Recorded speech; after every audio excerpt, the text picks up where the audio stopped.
ಈಗ ಸಾಕಷ್ಟು ಗ್ಯಾರಂಟಿ ಯೋಜನೆಗಳನ್ನ ಕೂಡ ತಂದಿದ್ದಾರೆ ಸರ್.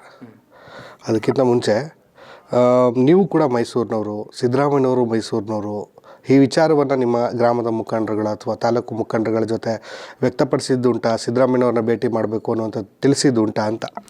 ಹೇಳಿದೆ ಸರ್. ಅವ್ರು ಕರ್ಕೊಯ್ತೀನಿ ಅಂದ್ಬಿಟ್ಟು ಕರ್ಕೊನಿಲ್ಲ.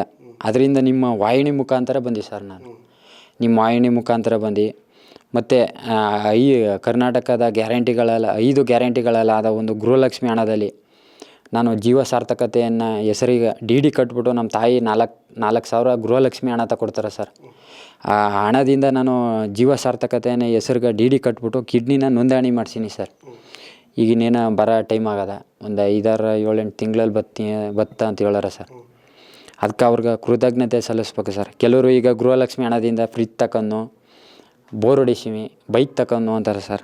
ನಾನು ಮಾನವನ ಪ್ರಮುಖ ಅಂಗ ರಿಜಿಸ್ಟ್ರೇಷನ್ ಮಾಡ್ಸೀನಿ ಸರ್. ಅದಕ್ಕೆ ಅವ್ರಿಗೆ ಒಂದು ಕೃತಜ್ಞತೆ ಸಲ್ಲಿಸ್ಬೇಕು ಅವ್ರಿಗೆ, ಮತ್ತು ಲಕ್ಷ್ಮೀ ಹೆಬ್ಬಾಳ್ಕರ್ ಅವ್ರಿಗೆ ಕೃತಜ್ಞತೆ ಸಲ್ಲಿಸ್ಬೇಕು ಅಂತ ನಾನು ಕೇಳ್ಕೊಳ್ತೀನಿ ಸರ್. ಅಂದರೆ ಕಿಡ್ನಿ ಅಂಗಾಂಗ ದಾನ ಮಾಡುವಂತಹ ಸಂದರ್ಭದಲ್ಲಿ ನಿಮಗೆ ಕಿಡ್ನಿ ಪ್ಲಾಂಟೇಷನ್ ಮಾಡಲಿಕ್ಕೆ ಗ್ಯಾರಂಟಿ ಯೋಜನೆಯಿಂದ ರಿಜಿಸ್ಟ್ರೇಷನ್ ಮಾಡಿಸಿದ್ದೀನಿ ಸರ್. ನನ್ನ ಹತ್ರ ರಿಜಿಸ್ಟ್ರೇಷನ್ ಮಾಡ್ಸೋಕ್ಕೂ 5-6 ವರ್ಷದಿಂದ ರಿಜಿಸ್ಟ್ರೇಷನ್ ಮಾಡ್ಸೋಕ್ಕೂ ದುಡ್ಡು ಇತ್ತಿಲ್ಲ ಸರ್. ಉಚಿತ ಚಿಕಿತ್ಸೆ ಪಡೀತಿದ್ದಿ ಅವ್ರ ಹೆಸರು ಹೇಳ್ಕೊಂಡು, ಆದರೆ ಹಣ ಐತಿತ್ತಿಲ್ಲ. ಇವಾಗ ಗೃಹಲಕ್ಷ್ಮಿ ಹಣ ನಮ್ಮ ತಾಯಿ ಕೊಟ್ಟರು ಸರ್. 2-3 ಕಂತು ತೆಗೆದು ಕೊಟ್ಟರು, ಬ್ಲಡ್ ಟೆಸ್ಟ್ ಎಲ್ಲ ಮಾಡಿಸಿ. ಈಗ ಗೃಹಲಕ್ಷ್ಮಿ ಹಣದಿಂದ ಕಿಡ್ನಿ ರಿಜಿಸ್ಟ್ರೇಷನ್ ಮಾಡಿಸಿ. ಈಗ ಒಂದು ವೇಳೆ ಸಿದ್ದರಾಮಯ್ಯನವ್ರನ್ನ ಭೇಟಿ ಆದರೆ ಏನು ಹೇಳ್ತೀರ ಅವ್ರಿಗೆ? ಸರ್, ನಿಮ್ಮ ಗ್ಯಾರಂಟಿಗಳಲ್ಲಾದ ಒಂದು ಗ್ಯಾರಂಟಿಲಿ ನಾನು ನಮ್ಮ ತಾಯಿಯಿಂದ ಹಣ ತಗೊಂಡು ಕಿಡ್ನಿ ರಿಜಿಸ್ಟ್ರೇಷನ್ ಮಾಡ್ಸೀನಿ ಸರ್. ನಿಮ್ಮ ಕೈಯಾರ ಕಿಡ್ನಿ ಸಿಕ್ಬಿಟ್ರೆ ಸರ್, ನಮ್ಮ ತಂದೆ ತಾಯಿನ ಲೈಫ್ ಲಾಂಗು ನಾನು ಸಾಯೋವರೆಗಂಟು ನೋಡ್ಕೊತೀನಿ ಅಂತ ಒಂದು ಕೇಳ್ಕೊತೀನಿ ಸರ್.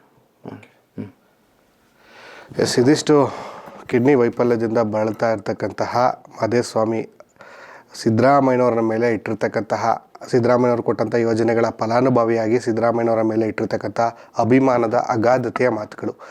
ನಾನು ಇವತ್ತು ಸಾಯ್ತೀನೋ ನಾಳೆ ಸಾಯ್ತೀನೋ ಗೊತ್ತಿಲ್ಲ, ಸಿದ್ದರಾಮಯ್ಯನವರ ಒಂದು ಯೋಜನೆಯ ಫಲಾನುಭವಿಯಾಗಿ ಇಲ್ಲಿವರೆಗೂ ಕೂಡ ಜೀವಂತವಾಗಿ ಇದ್ದೇನೆ. ಈ ಒಂದು ಕೃತಜ್ಞತೆಯನ್ನು ಅವ್ರನ್ನ ಭೇಟಿಯಾಗಿಯೇ ನಾನು ಸಲ್ಲಿಸಬೇಕು ಅನ್ನುವಂತಹ ಆಸೆಯನ್ನು ವ್ಯಕ್ತಪಡಿಸ್ತಾ ಇರ್ತಕ್ಕಂಥದ್ದು. ಅಶ್ವವೇಗ ವಾಹಿನಿ ಮುಖಾಂತರ ನಾನು ಕೂಡ ಮನವಿಯನ್ನು ಮಾಡ್ತೇನೆ. ಇದನ್ನು ಮುಖ್ಯಮಂತ್ರಿ ಕಾರ್ಯಾಲಯದ ಅಧಿಕಾರಿಗಳು ಕೂಡ ಗಮನಿಸ್ತಾ ಇರ್ತಾರೆ.